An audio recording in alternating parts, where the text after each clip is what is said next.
So when we think about cybersecurity, we tend to think about software. In your book, you talk about how hardware is also important to consider. Tell us a little bit more about this.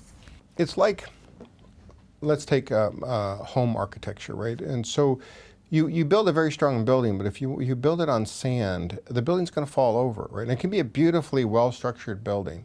It's the same idea. Software operates on top of hardware. People lose sight of this, right? Because nobody sees the hardware anymore, particularly with the clouds, right? We all do cloud computing, and we have our laptop, but most of the hardware is elsewhere in some machine room that we never see. And so we lose sight of the fact that if the hardware is subverted, if the hardware is not secure, then nothing you do in the software matters, because the hardware can simply override it. In the same way that the sand underneath of a house being shaky, I mean, somebody can just dig underneath the house and disrupt the foundation.